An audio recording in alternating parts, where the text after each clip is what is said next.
Hi ರೀ, ನಮಸ್ಕಾರ ರೀ ಎಲ್ಲರಿಗೆ. ಇವತ್ತು ಹೊಸ ನ್ಯೂ ಲಾಗ್ ಹಾಕೀನಿ ನೋಡ್ರಿ. ಕೃಷ್ಣ ಜನ್ಮಾಷ್ಟಮಿ ಎಲ್ರಿಗೆ ಹಾರ್ದಿಕ ಶುಭಾಶಯಗಳು ರೀ. ಕೃಷ್ಣ ಜನ್ಮಾಷ್ಟಮಿ ಇದ್ದ ಮತ್ತು ನಾವು ಯಾವತ್ತು ಏನೇನು ಮಾಡಿದ್ವಿ ಅನ್ನೋದು ಫುಲ್ ಲಾಗನ್ನು ಯೂಟ್ಯೂಬ್ದಾಗ ಹಾಕೀನಿ. ನನ್ನ ಮಗನೂ ಕೂಡ ಕೃಷ್ಣ ಆಗಿದ್ದಾರೆ. ಮತ್ತು ನಾವು ಕೂಡ ಕೃಷ್ಣನ ಗುಡಿಗೆ ಹೋಗಿ ಕೃಷ್ಣ ಜನ್ಮಾಷ್ಟಮಿ ಆಚರಣೆ ಮಾಡಿದ್ವಿ. ಮತ್ತು ಏನೇನು ಮಾಡಿದೆ ಫುಲ್ ಲಾಗ್ ನಿನ್ನಿದು ಕೂಡ ಇವತ್ತಿನ ಯೂಟ್ಯೂಬ್ ವಿಡಿಯೋದಲ್ಲಿ ಫುಲ್ ಹಾಕೀನಿ. ಒಂದು ಸಲ ನೋಡಿರಿ, ಲೈಕ್ ಮಾಡಿರಿ, ಹೆಂಗೆ ಬಂದೈತೆ ಅಂಥೇಳಿ ಕಮೆಂಟ್ ಮಾಡಿರಿ. ಮತ್ತು ಜೋಳದ ಮುದ್ದೆ ಮಾಡೀನಿ ನಾನು. ಜೋಳದ ಮುದ್ದೆ ಫುಲ್ ವಿಡಿಯೋನು ಕೂಡ ಯೂಟ್ಯೂಬ್ದಾಗ ಫುಲ್ ಐತ್ರಿ. ಹೆಂಗೆ ಮಾಡೋದು ಅಂಥೇಳಿ ನೋಡ್ಬೋದು ರೀ.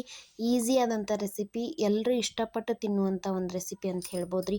ಮಕ್ಕಳು ದೊಡ್ಡವರು ಎಲ್ಲರೂ ತುಂಬ ಇಷ್ಟಪಡ್ತಾರೆ. ಒಂದು ಸಲ ಮನೆಯೊಳಗೆ ಟ್ರೈ ಮಾಡಿ ನೋಡಿರಿ ನೀವು ಕೂಡ ಈ ರೆಸಿಪಿ ಹೆಂಗೆ ಬಂದೈತೆ ಅಂಥೇಳಿ.